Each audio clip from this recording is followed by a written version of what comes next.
Good afternoon, everyone. By the way, I am Lyra Carbon, a second year student and a Bachelor of Elementary Education. So, for today's discussion, I will be talking about contemporary philosophies, the perennialism, the essentialism, progressivism, and social reconstructionism. So, to start with, let's define contemporary philosophies. So, what is contemporary philosophy? Contemporary philosophy refers to the current era of philosophy, generally dealing with philosophers from the late 19th century through to the 21st. And what is perennialism? Perennialism is the educational philosophy that the importance of certain works transcend time. Perennial works are those considered as important and applicable today as they were when written and are often referred to as great books. There are common examples which include the Melville's Moby Dick, Shakespeare Macbeth, Dickens' Great Expectations, and Dante's Inferno. The next one is the essentialism. Essentialism is the view that every entity has a set of attributes that are necessary to its identity and function. In early Western thought, Plato's idealism held that all things have such an essence, an idea, or form. So, the next one is the existentialism, a philosophical theory or approach which emphasizes the existence of the individual person as a free and responsible their own development through acts of the will. Existentialism emphasizes action, freedom, and decision as fundamental to human existence. It is fundamentally opposed to the rationalist tradition and to positivism. That's, that is, it argues against definitions of human beings as primarily rational. So, what is progressivism? Progressivism is a theory of education that is concerned with learning by doing. The children learn best when pursuing their own interests and satisfying their own needs.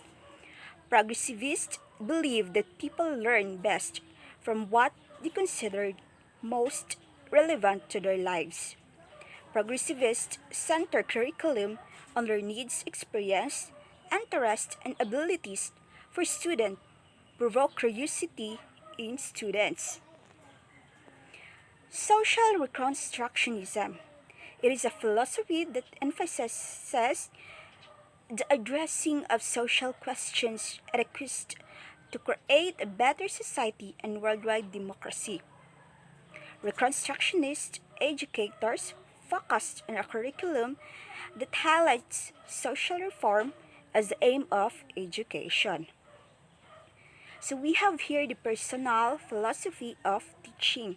So what are the importance of a personal philosophy of teaching? A personal teaching philosophy is an essential and active element of a teacher. Acquiring a philosophy is powerful and that it directs and guides teaching practices in the classroom as well as how they perceive teaching and learning and the students around them. So how we are going to write a personal philosophy of teaching. So here are the basic steps to take to write a teaching philosophy statements. First, consider your audience. The second, brainstorm. The third, tell a story. The fourth, write an introduction. And then the last one is the write the body. So the first one is consider your audience. Before you begin writing your teaching statement, begin by considering audience and what will be of greatest importance to them. Second one, brainstorm. When you are reflecting on what to include in your teaching philosophy, imagine that the term is over and that your students are leaving for the summer break. Ask yourself what you want them to have taken away from their time spent with you.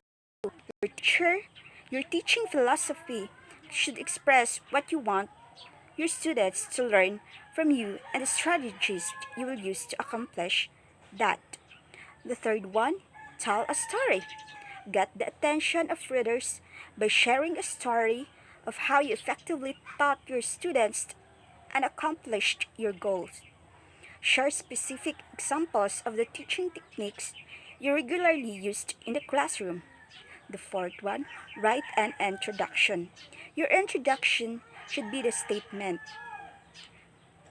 where you share with your readers your general belief about education. For example, you may believe that all children have the right to learn in a safe classroom. And the fifth one, write the body. In the body part of your teaching philosophy statement, share what you believe is the ideal classroom environment, how it makes you better as a teacher, addresses the individual needs of your students and encourages interactions between parents and kids.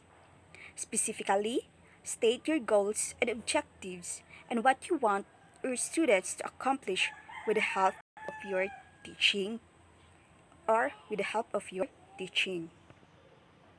So that's it for today. I hope you learned something.